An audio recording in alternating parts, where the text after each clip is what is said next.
please rise. Oh, it's great. Okay, all right.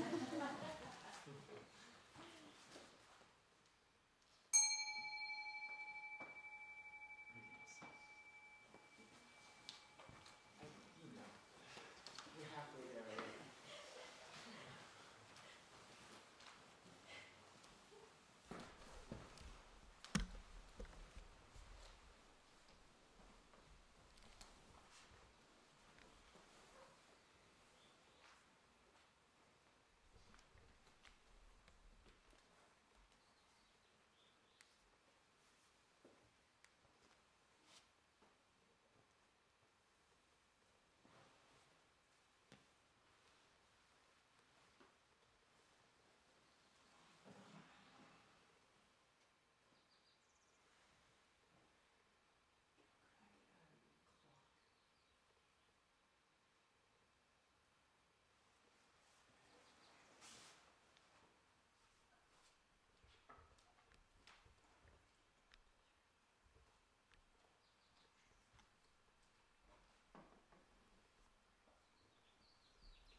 We vow to realize its true meaning.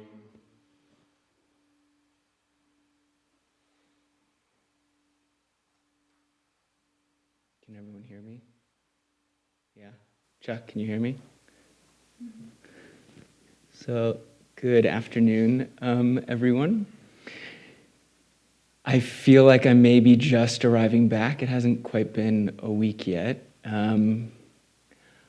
It's my first time at a Dharma talk this season where it's light, which makes all the difference. I'm actually going to be able to see my Dharma talk, which is really wonderful. Usually in the winter it's dark by now. And I feel like I've been on this long journey back to the Zendo to practice with all of you. It's been more than a couple months, and I was in New York just as the pandemic started to hit, but before New York closed down. And then I was in LA just as California closed down its businesses, seeing family, and then came back here to be in quarantine just down the road for a month. So I felt close to all of you, but I wasn't here with all of you. And it gave me this opportunity to spend the practice period with the online Sangha, with everyone who was joining us. And it was this kind of miraculous experience to see first all the many hands of Upaya, this kind of robust community, move everything around and put all the pieces together to make it so that almost 1,000 people could join us for 3 to 5 sits a day for Dharma talks, for councils, for this incredible, rich program. And I didn't realize until I came here that like I had a different view of that. Like, I got to sit in practice interviews with dozens of people from around the world, which was so enriching and so stunning in this upheaval that kind of changed everyone's view of their lives. People who were in New York in the midst of the pandemic, people who were far from it but concerned about what it was doing to the world. And we were all gathering around this hearth in Zoom, and the hearth was this zendo, and the hearth was being tended to by all of you day in and day out. And it wouldn't have happened without that light, without that heat, without that warmth to inspire all of us to practice. So it was a kind of beautiful thing, something I'll never forget.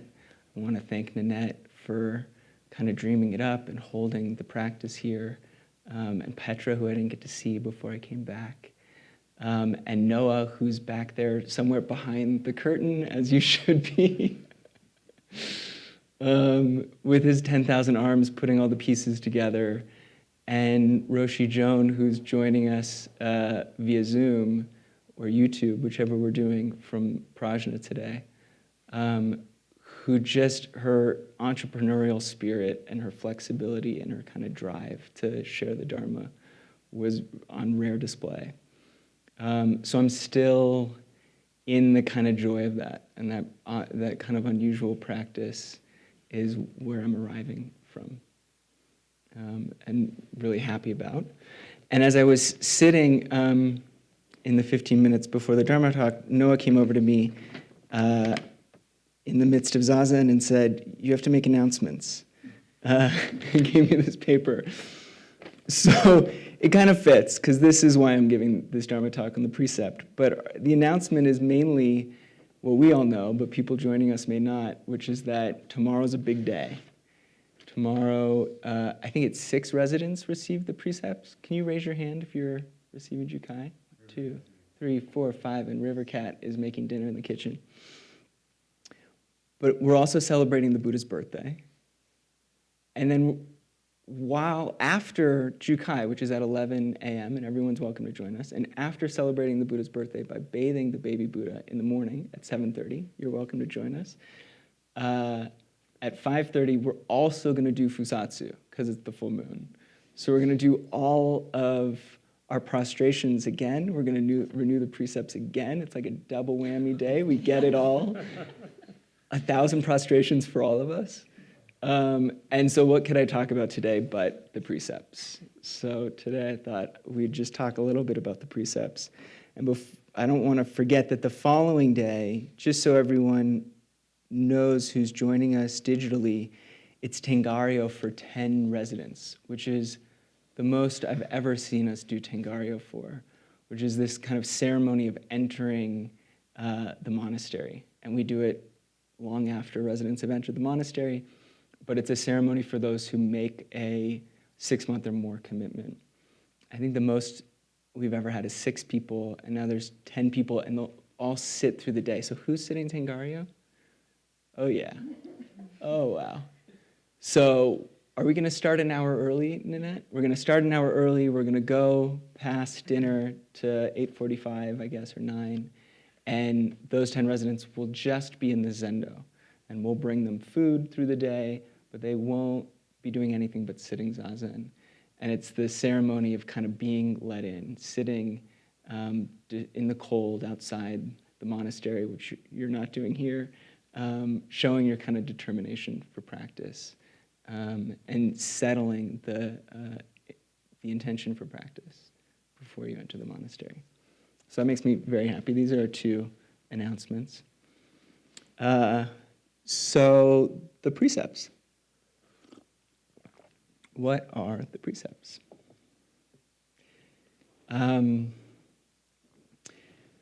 So I'm just going to start with a few things that we all know about the precepts, but just to like remind us, because we're probably not going to talk about it so much tomorrow during the ceremony.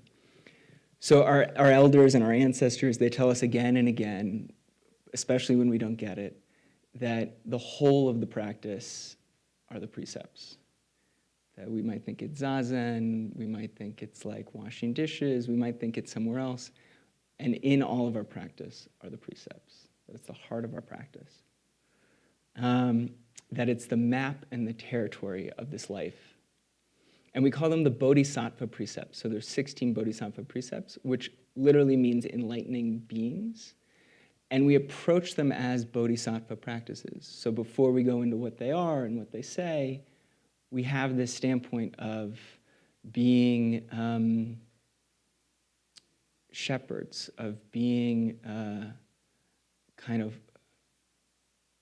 in solidarity with life, of being with the world rather than towards or against or objectifying the world. And classically, the bodhisattva doesn't kind of cross over and attain awakening until all beings do. So that's the shepherd part, shepherding people across. And in one way, oh no, I'm gonna have to turn all these pages. In one way, this bodhisattva approach makes it sound fantastical, but where we often start with the precepts is they're very straightforward. They're just really common sense guidelines for living our life.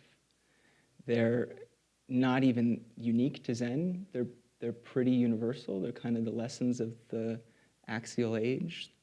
Do unto others as you would have done unto you. Like, they're really straightforward and mundane and everyday. And the wisdom in that, or the lesson in them, is that we are living a kind of clean and honest life. Because how else could we practice? We try and sit on the cushion and we've been lying to everyone and we've been killing every bug we see and we've been, stealing whatever we can get our hands on. And then we sit on the cushion and we think, well, I'm just going to achieve quiet abode, sincere awakening in this kind of zazen state. We don't find that that's the case. We find that when we have kind of stirred up actions, we end up sitting with a stirred up mind.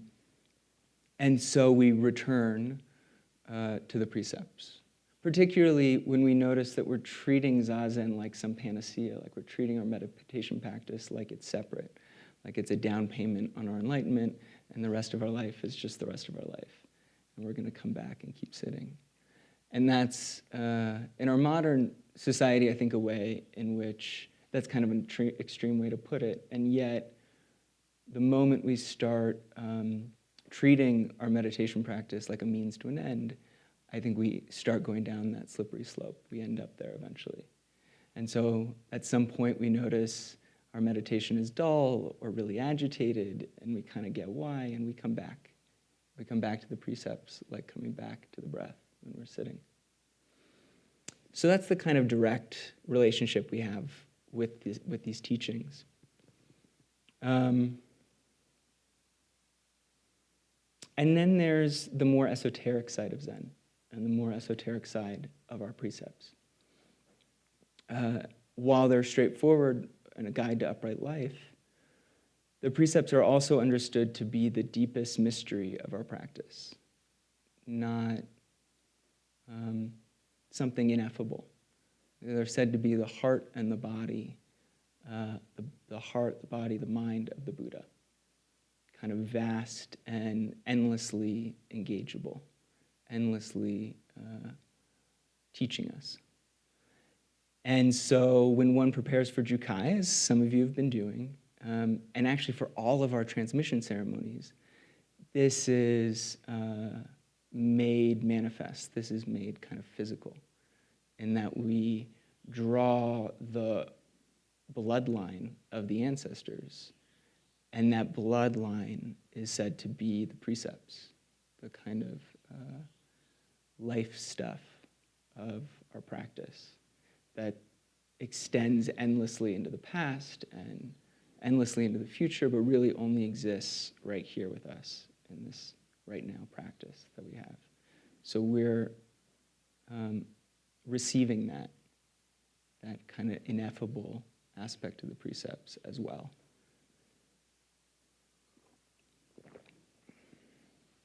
And yet, the kind of crazy part is that these ineffable, esoteric teachings are just manifest in our daily contact. They're just our daily practice. In our ordinary acts of loving kindness that light up our lives every day.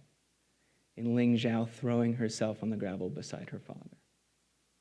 This is the wonderful mystery and enigma of the precepts we're taught and of our practice. And in trying to understand, or in my relation to the precepts, I often get tangled up when I start treating them only as moral decrees, which I think we're really conditioned to do. We kind of have a society that has inherited this Judeo-Christian narrative of what moral structure is, and maybe we don't all get the depths of that narrative, and so we think they're just commandments to kind of live by, these axiomatic things. But if precepts are life itself, then I can only really know them in my direct experience, in my own life. I can't know whether others are keeping or breaking the precepts. If I could, then they'd be external things, external truths. Instead, we come to the precepts as our life. And our intimacy with all things is inseparable from our intimacy with the precepts, our experience, our life. And I feel like this pandemic is an uncommon time for this kind of intimacy. We are in this sudden period of uncommon relationship with ourselves and with each other. And it may not feel that way being here because we're just kind of doing more of the same. We're in a monastic structure. It's a wonderful thing to be in this space where not going into town isn't so unusual.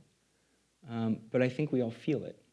I think we all read the news. We all know this kind of uncommon time we're in. And it means for us that we're in this different relationship to our daily routine, which has changed for all of us. We're in an uncommonly meticulous relationship with what we touch, or who we touch, or who we're close to, just physically. We're in an uncommon awareness of how our actions affect those around us, and in turn affect our community, our city, and our world. And the uncommonness of it makes us more aware, just naturally, with less effort.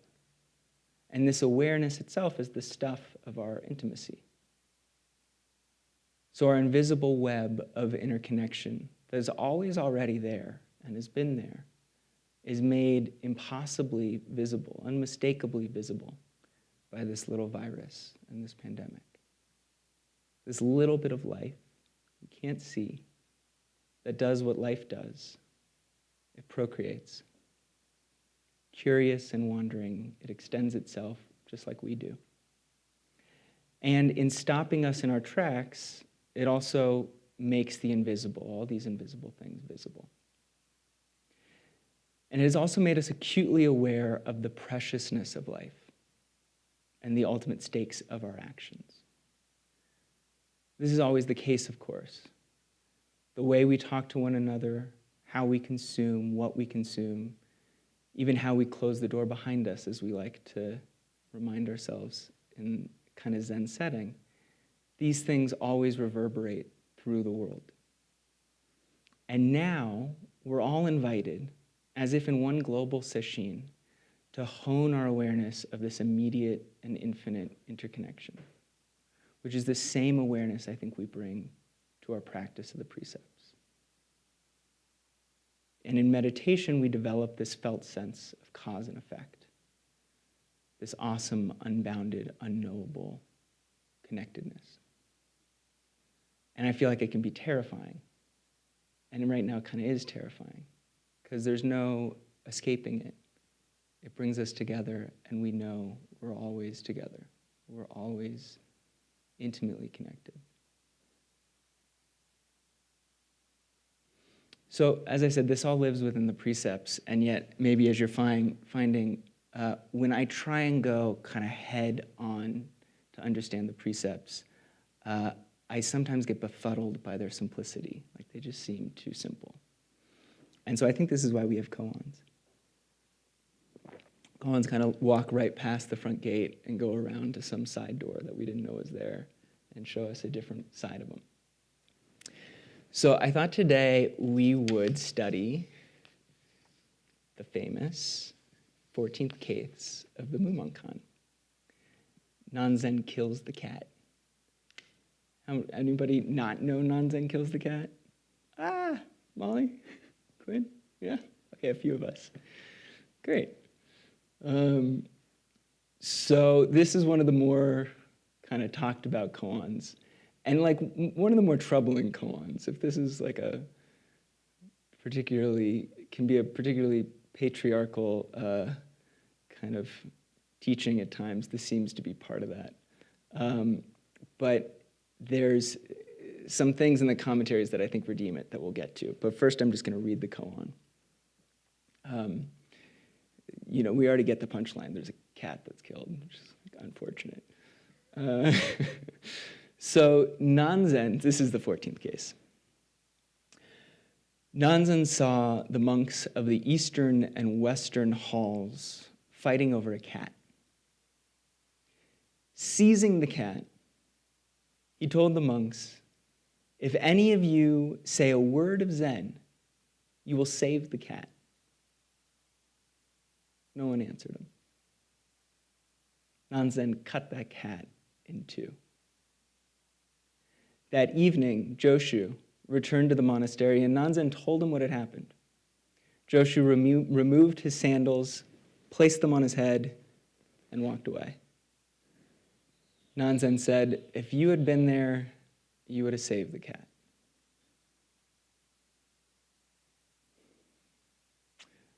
So this is in the Mumonkan, and Mumon's comment is, why did Joshu put the sandals on his head? If you can answer this question, you will understand exactly what Nansen's action, that Nansen's action was not in vain. If you can't, then watch out.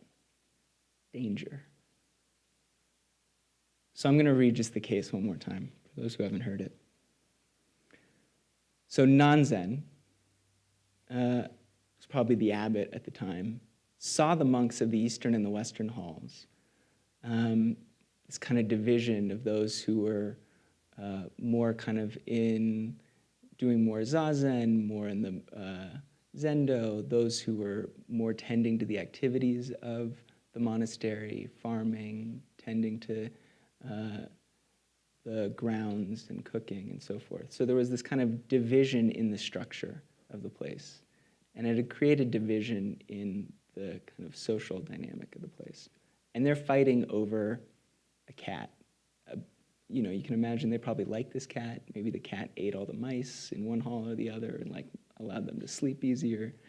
They love this cat. And Nansen walks in and he sees them fighting over the cat, and he picks up the cat and he says to the monks, "If any of you can say a word of Zen, you'll save the cat. Stop fighting. Can you say a word of Zen?" And no one can answer him. So Nansen cut the cat in two, ostensibly giving half the cat to either hall. That evening, Joshu returned to the monastery, and Nansen told him what had happened. And Joshu removed his sandals, placed them on his head, and walked out. And Nansen said, "If you had been there, you would have saved the cat."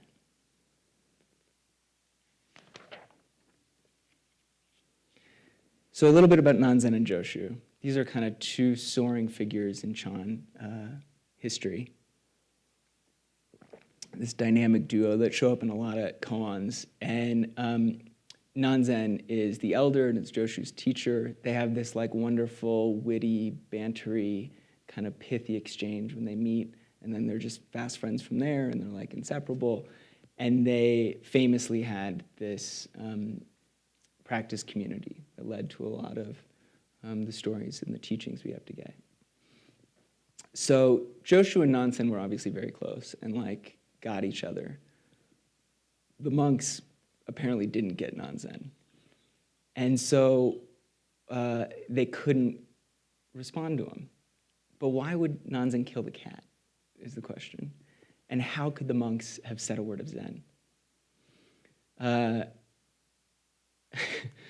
So I thought of this morning. I had actually written an entirely different talk, maybe 2 different talks, which is why the talk was entitled Pottery and Pearls, which I will not be talking about. But Noah and I met this morning. We often in the morning will kind of like greet each other with this question, like, say a word of Zen. And then one of us will like throw what's ever in our hands at the other person, or we'll like put something on our head, or we'll walk away. No one's saying a word of Zen, to be clear, in these engagements. We're being as ridiculous as possible. But I think this is kind of the Zen joke that we have to get out of the way to engage with the koan, which is that we get confused when we hear, say a word of Zen. Like our mind goes blank, and we think there's something we're supposed to know that we don't know, or something we're supposed to add to the situation that we don't know how to add to the situation. And this mysterious and important riddle befuddles us, and we stay deaf and dumb. And it stops us from directly engaging with whatever it is that's in front of us. In this case, I feel like it prevents the monks from just saying, what's the matter with you, Nansen? Don't kill the cat. You're a teacher, you're a priest, you've taken the precepts. You don't kill. Don't kill the cat. Or like stealing the cat or something. Like, they just sit there. So Roshi Norman Fisher has a gloss on this koan. He puts it pretty succinctly. He says, if the monks had been reasonable, ordinary, feeling human beings, instead of stupid monks with Zen gold dust in their eyes, they would have spoken up or grabbed the cat. But they couldn't do it. Maybe they were too intimidated by the prestige of their teacher. And in commenting on the case, Dogen writes, if I were non-Zen, I would have said, if you cannot say a true word of Zen, I will cut the cat. And if you can say a true word of Zen, I will cut the cat. This might have been less confusing. You can kind of see how that highlights what Nansen was trying to get at. Dogen goes on to say, if I were one of the monks, I would have said, Nansen, you know how to cut the cat in 2, but can you show us how to cut the cat in 1? And if I were Nansen, Dogen continues, and the monks could not answer, I would say, too bad, you cannot answer, and then would have released the cat. The cat would have survived. Might have survived anyway. And so, of course, we're all cut in 2 in this world, in our lives. We're all living in separation. I am me, and you are you, and because you are you, and I am me, we're not the same. This is living in the world of duality and discrimination. But we are also all cut in 1. Only we don't often live through that way of seeing. Being cut in 1 is the self as the whole world. I am me, and me includes you, and everything else. This is the perspective we bring to the precepts, too. Roshi Joan writes about practicing with the precepts, we have to change the view from it's my life to it's our life. As one man dying of prostate cancer said to me, we belong to each other. We belong to the earth, she goes on. We belong to the sky. We inter-are. Wisdom, compassion, body, mind are not separate. The same applies to our very moment-to-moment experience, to our experience of time, which is not separate from being. We are intertwined with each other.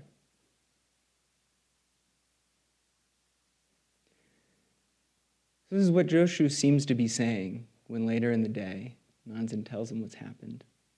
And he puts his sandals on his head, and he walks away.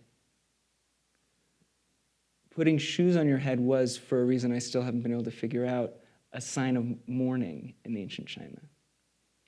So he mourns the cat that's already died. The moment to say a different word of Zen has passed. And Roshi Fisher also suggests that he was saying something like, I'm not stymied by your antics, old man. You and I both know the cat is already dead. You and I are already dead. All disputes are already settled. All things are beyond coming and going.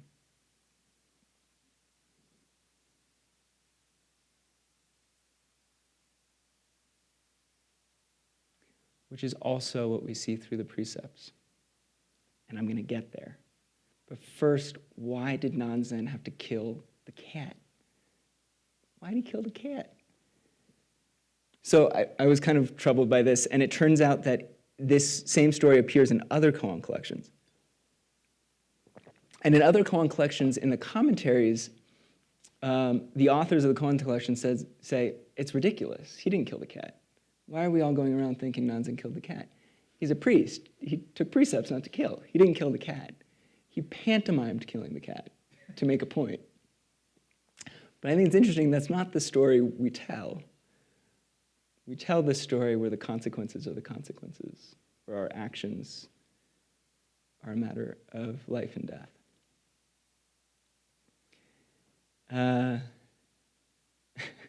So in Zen precepts, as we study them, there are these three levels. And the three levels are the literal, the compassionate, and the ultimate. And the literal level is the explicit, direct meaning. So not to kill means not to kill. Not to kill a person, not to kill a worm, not to kill someone's spirit. On the compassionate level, we attend to the complexity of how life really is. That we can't always not kill. In fact, we will inevitably break the precepts. In small ways and large ways, this is part of their truth. So not to kill one thing might necessitate that we kill another. To eat anything at all necessitates that we kill something, and not to eat anything at all would be to kill ourselves, which would also be breaking the precepts. And as you all know, this is where upaya, or skillful means, comes in. The ability to respond appropriately to a situation rather than axiomatically to a situation. So we notice this practice level right now in really poignant ways in the world. This compassion level, rather. We see it in the decision doctors and nurses are making to keep one person on a ventilator, but not another, because there aren't enough. I also see it in the decision mayors and governors are making regarding whether to open up economies or keep them closed. This is an impossible choice, too. On the one hand, opening up can mean further spread of a virus that'll kill more people.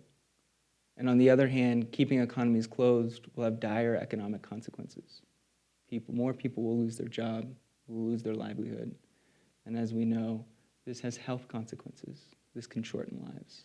This can take lives too. And so our mayors, our governors, our kind of public servants are facing this impossible choice. And they don't know. No one can be certain. We can never be certain.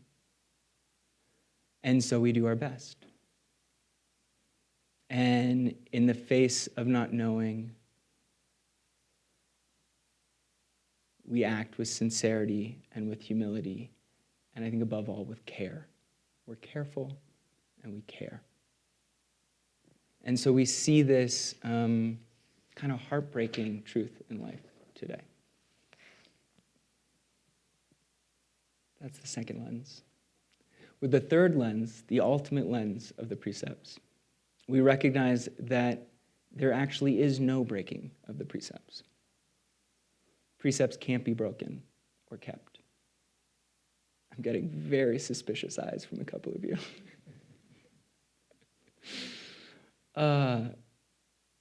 The precepts are like all things we're taught by the Dharma. They're empty of self, of separate, independent selfness.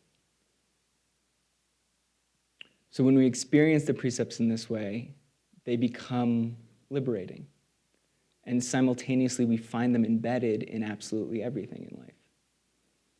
And naturally, we want to be in harmony with them. Naturally, we find ourselves in relationship and intimacy with the precepts, with the depth, with the kind of never-ending teaching of the precepts.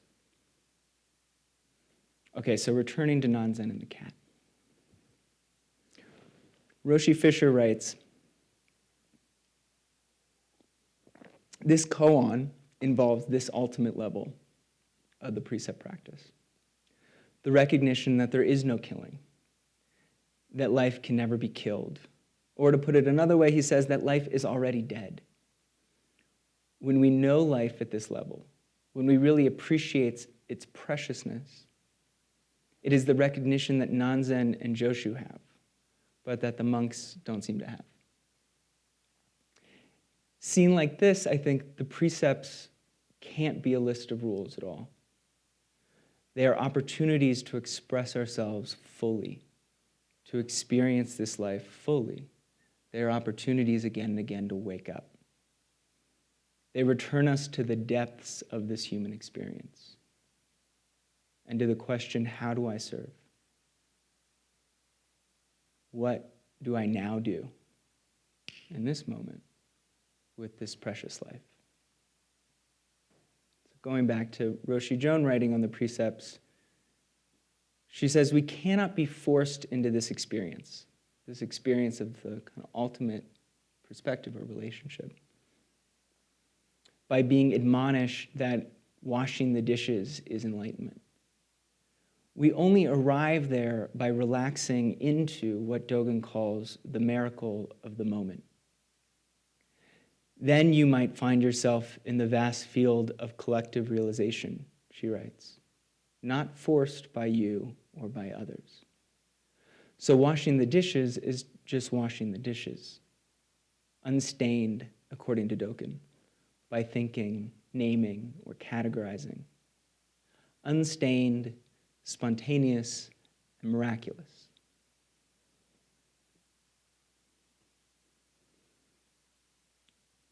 And so these three levels are also, we see, I think, particularly from this perspective, that's all the perspectives, not three levels at all. Just as the precepts, any one precept includes the other 15 in it. Any one of the 4 bodhisattva vows we chant each day encapsulates the whole of the bodhisattva path. We see that these levels actually never exist separate of one another. We split them up to make sense of them, to give them language. But since the precepts are always expressed, living, breathing in these 3 ways, it doesn't make sense to say there are 3 different levels or 3 different versions of the precepts. But let's return to the monks. Nansen is trying to wake his fellow monks up to this ultimate truth of their lives. They are separated by living in the east and the west halls. As we said before, these kind of 2 different functions. And they've taken on those identities. And no doubt they have some cutting critiques of each other. And Nansen holds a knife above a cat. And in Zen, a knife almost always refers to Manjushri's sword, to the cutting of the sword of wisdom. And this sword, with its 2 edges on either side, meets at the tip. It knows good and bad are connected. It knows life and death are intertwined and are empty of an independent self. And so the sword of wisdom cuts through our attachment to view. I'm with this hall, you're with that hall. This hall's doing real Zen. That hall's doing lazy Zen. And shows us that all views are dependent on one another and arise from an underlying relationality that fundamentally is no view. The truth is not a view. It is just life as it really is, lived rather than explained. So Nansen uses Manjushri's sword as a piece of kind of theater to shake his fellow monks awake.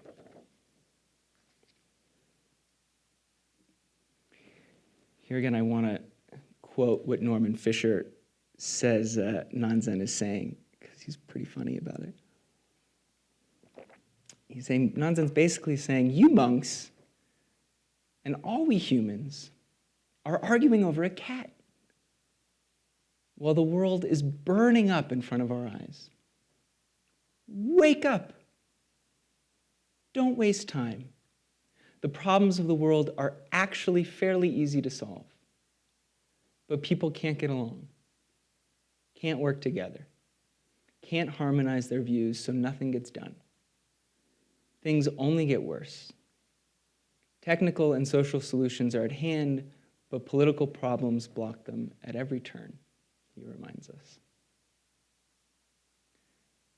So I think it's pretty safe to say, without wading into contentious territory, that the battle between the East and the West halls continues today across our society, seemingly more entrenched, more divided than ever.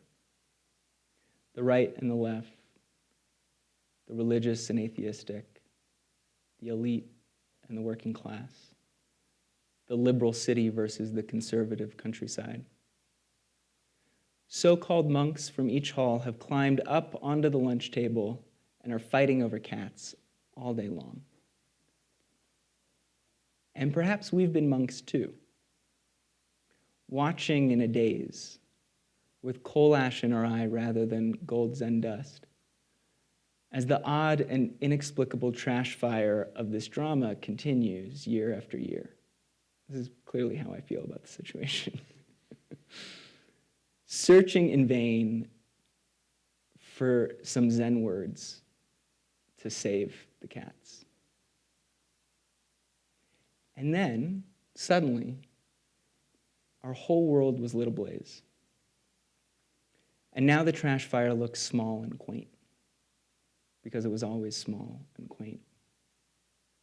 And nurses and doctors and mayors and governors are saying, look, look, the world's on fire. You're in danger. We're all in danger. Will you help me put out this fire? And maybe they'd been saying it all along. They probably were. And maybe we all were. But suddenly the words sound clearer to me, and more urgent, and more caring. COVID-19, it feels like, has taken a sword and raised it over our heads. You both want the cat? All right, it's saying. How about I cut you in half, and you can split yourselves, and your families, and your lands, and your love between your two halls. You were already doing it before I arrived. Or are you going to do something about it? And now, who could be on anyone's side? Sure, I'm not naive. Some people are still fighting over cats. Some people still want to be right or to take the credit. But what I hear and see is that almost everyone is Joshu right now. Caring for friends and family, mourning loss, delivering food and mass and hand sanitizer, farmers and truckers tending to the necessities of the nation and the world. All of you New York clapping at 7 p.m., which you've probably heard as nurses and doctors come home from their shifts. And in all that loud boisterous, caring. Who could tell which way is east and which way is west? Suddenly it feels we're all called to science, to action, to truth, which means love. We spend our time in attention to this life in an uncommon way. We spend our time mourning the suffering that we see in this world in an uncommon way, atoning for our missteps because we know we are connected to each other, because we can't help but be shown it right now, and coming back again and again to care for the self and for the whole world.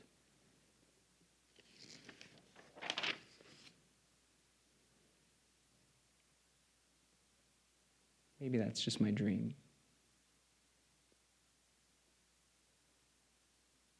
But I think we can choose to see words and actions of Zen, or to pay attention to those who are watching as a cat gets cut in two. So I want to thank all the monks in the room who are taking the precepts tomorrow. You're giving us all the opportunity to take them with you. And I'm really glad we're going to do 1,000 prostrations together. First the ceremony and then fusatsu. And as we figure out what comes next, I feel like it's more important than ever to put Joshu's sandals on our heads and to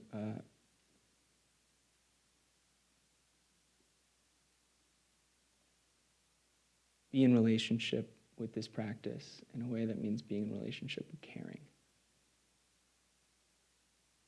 Thank you, everyone.